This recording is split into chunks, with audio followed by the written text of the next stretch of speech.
that Feldenkrais brought up in that talk way back at the beginning of week 2 on accidents and not accidents. Huh? So can you remember that he was talking about calluses? What was he saying?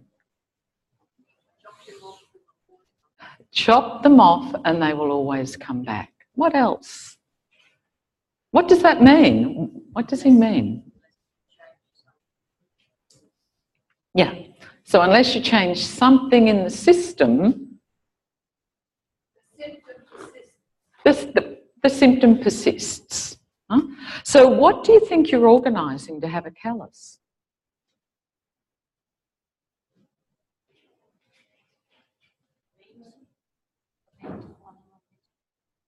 So the weight's onto a particular part. Mm-hmm.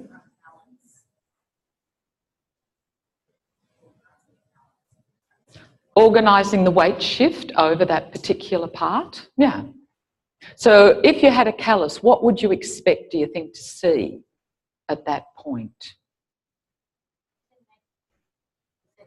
Is your neck free? Do you think your neck would be free at that point?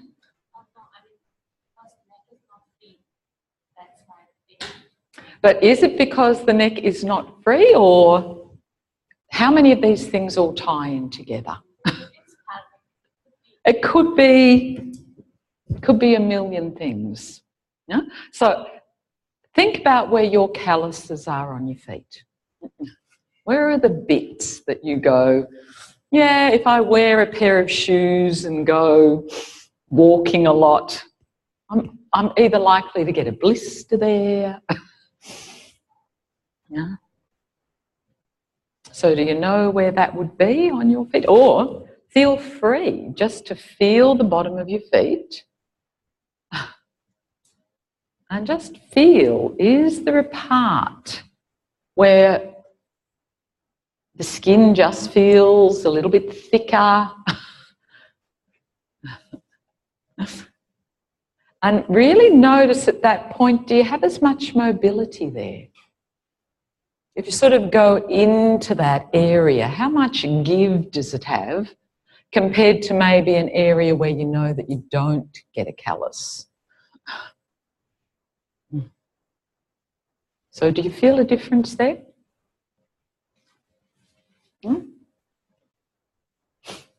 It was really interesting because he's actually a really good friend of mine, and we have these fantastic talks because he's a bit of a bike rider.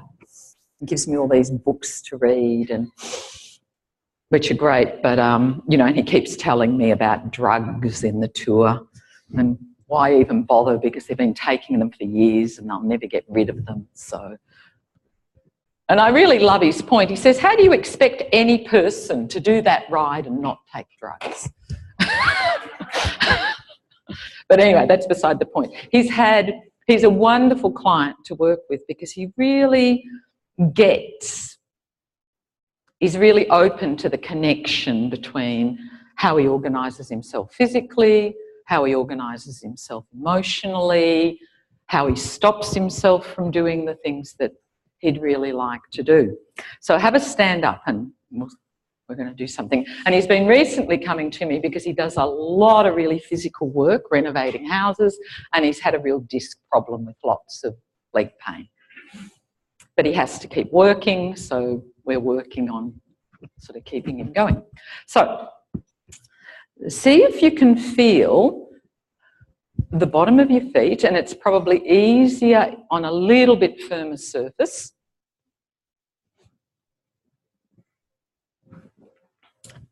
And feel which parts of your feet contact the ground.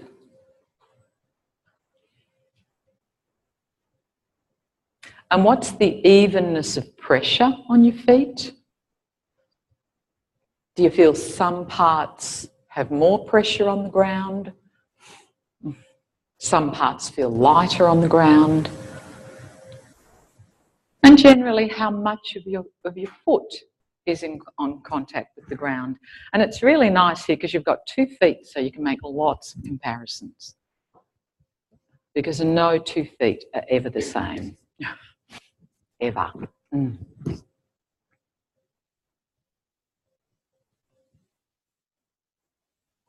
Okay. So feel as you're standing there at the moment, if you thought of the very top of your vertebra where your skull's coming to sit on it, and just as you're standing there, where do you think that is? What's the perspective you have of it? Do you see it from the back or the front or the sides? I'm continually amazed by the number of my clients who have a really clear idea of the back of their neck and how far it goes up into the base of their skull, and they have no idea how high the front of their neck goes. For a lot of people, the front of their neck finishes about here.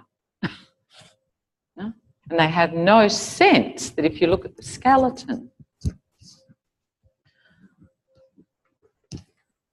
that this top vertebra is sitting, there's your hard pellet here, and it's sitting right at the back of the hard pellet is the top of your spine.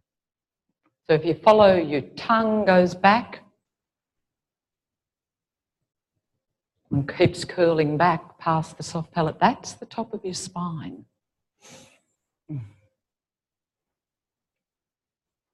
And when they take x-rays, absolutely, to get the top of your spine, you've always got to open your jaw for them to get the picture through to see the top of your spine. So once you've got the front and the back, and see, does that, just that little image change how you would nod your head? If you've got a little bit more 3D picture of where the top of your spine is.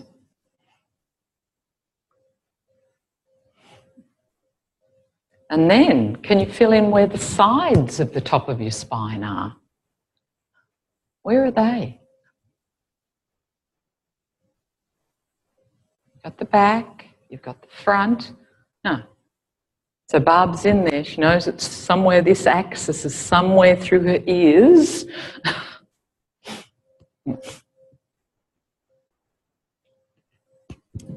Maybe you could go in through, if you can soften your neck enough, you might be able to get a sense of where the side of the vertebra are in your neck.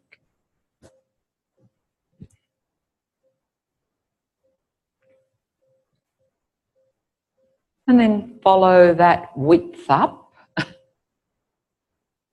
Your first vertebra doesn't have those side bits on it, they're much smaller, but it still gives you an idea of the width of your neck up there at the base of your skull.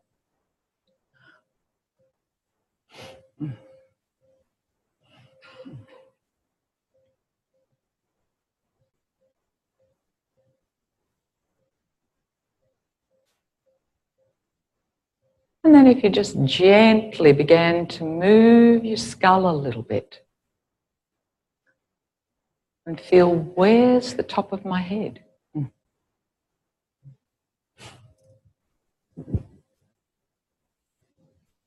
And as you find it, maybe you'll start to look like little Indians. This is what I love the most about going to India. Seeing those little wobbly heads. It's not yes, it's not no. It's just somewhere in between. Oh, yes. Oh, it's beautiful. The freedom of their heads is stunning. But how much of that is to do with that they've got this freedom of the head? You know, what comes first? How do they all connect together? Okay. So now you've got this idea of where maybe there's a space in there that can begin to move. And begin to feel, as you just move it around a little bit, can you feel that there will still even with that very small movement, be just a tiny shift on your feet. Tiny shift. And feel the difference if you try and get that very small movement and your feet and your legs don't respond at all, if they just sort of stay posted. I love that word he uses, if they stay posted to the ground.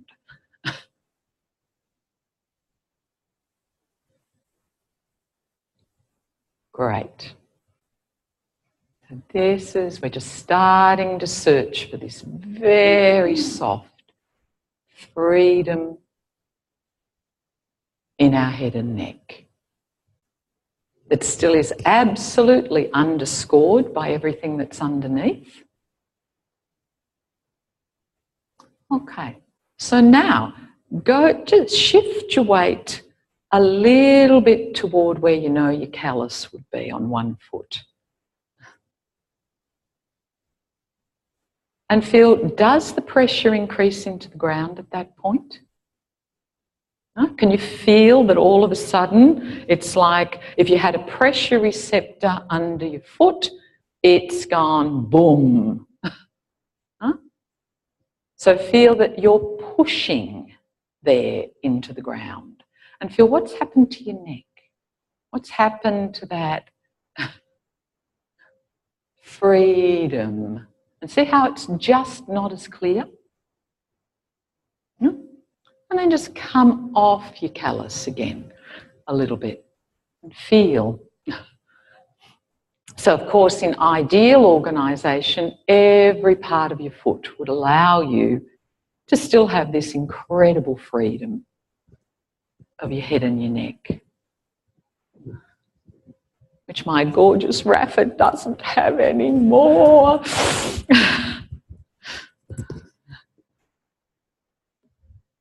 So these are often the things that we're feeling for, and the more you can feel them on yourself and understand the significance that at that point, when I'm pushing, my skeleton's not doing the work anymore.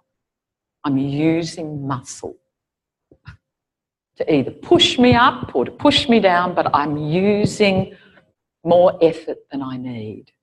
And this is what we're often scanning for when we're looking at someone at the beginning. Where's the lightness? Where's the ease? Okay. So now on your other foot, if you haven't, can you do the same thing? Where are your calluses? Where do you know? And is it more your heel? Is it, maybe there's a few places you get calluses. Is it more your big toe or your little toe?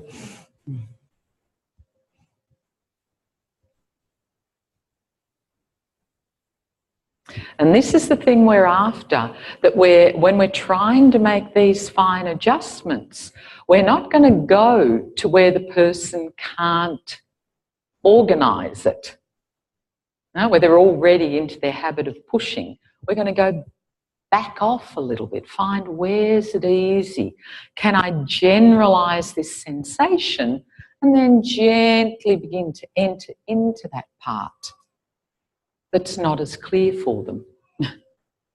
So what happened, going back to my story of my client, so he thought this was incredibly interesting, that as a thought, that when he came onto this particular part of his foot, everything tightened up, his breathing stopped, his head lost its freedom. You know, he thought this was really interesting, you know.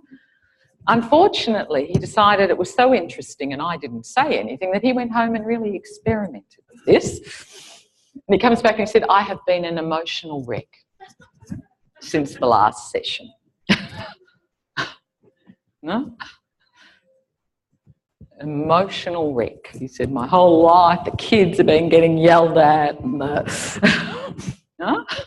Because again, he knew that there was something there when he did that that was a really old pattern in how he'd learnt to survive in the world. And that's just it. It's not good or bad. It's just something that could be refined. So again, by going to his shit, if you like, going to the bit that I don't know, the bit that isn't helpful.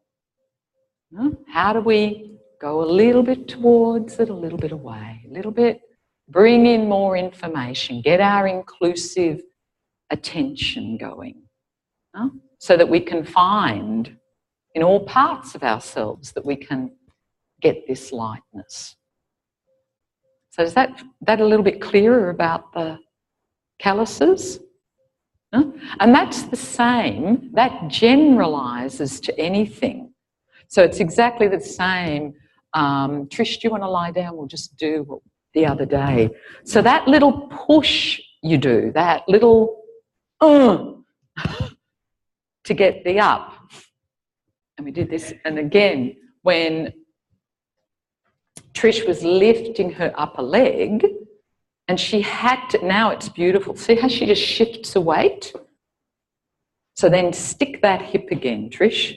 Yeah, look what happens. So it doesn't matter where along that contact with the ground we do the push. That push is telling us there, life is about effort. And if I can generalise that inside lying, or lying, that I can find this easy roll, I'm going to get up after an ATM and go, gee, my feet feel really soft, because your brain has generalised an idea. It's generalised something about, I don't need to push. And it doesn't matter what part of you you're pushing with. It is generalised, I don't need to work so hard to move across the ground. But that isn't happening cortically. No? That's just your brain generalising, gee, this feels lighter or softer. Okay, thanks, Trish. I wanted to get to train, and I'm very back on my feet. I just went, okay, well, pull in here. All of a sudden I could go like it was a really nice feeling, and it wasn't hard. Absolutely. It's beautiful. Because, you know, what that does, whenever we're stuck somewhere, even though it's only, we haven't got those 6 planes of motion available to us. So just as with Trish, just shift off it.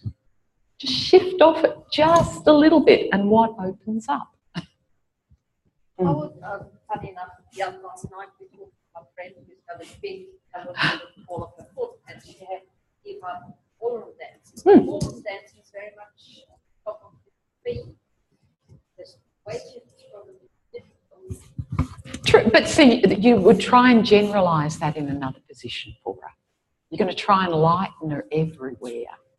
And then connect it in. But, you know, so she's got an idea, obviously, that to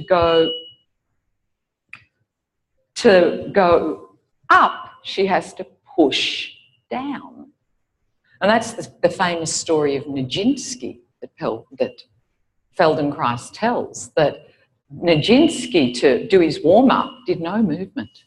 He sat and thought about making himself light. Just making every part of himself light. So not this, not where he's holding himself up off the ground, just absolutely. And it's really interesting often when you're working with kids, say with anxiety, and they've got, sorry, we're going to have to move. They've got, you'll often see these strong patterns, and when you get them, say, onto a standing disc, standing on a disc, and just getting them to soften into the disc.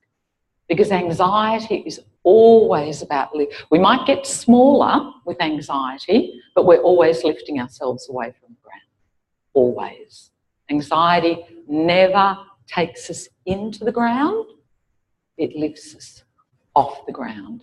Whereas depression is into the ground. They're really different organisations. Just on that Nijinsky thing, if you go on YouTube. There's only a very short film of him coming up, like doing the step, lifting up, and it's amazing. It's just, it's like he's like, you know how people do that escalator thing behind. He's doing that, but from big steps, and just it's like, how do you even move like that? It's incredible. It's worth looking up on YouTube. Put it on the Facebook. But it's real. And these are the ideas, if you like, these concepts that are guiding our work. So yes, it's about connecting the shoulders to the hips, to the spine, to the neck, and finding. But it's also, how do I understand how I can evoke this anti-gravity response? How can I feel that my head can be free, and that allows me to move in more directions through space? Huh? So we're now going to take our longer break till 11:30, and then we're going to have joint of the week. Okay?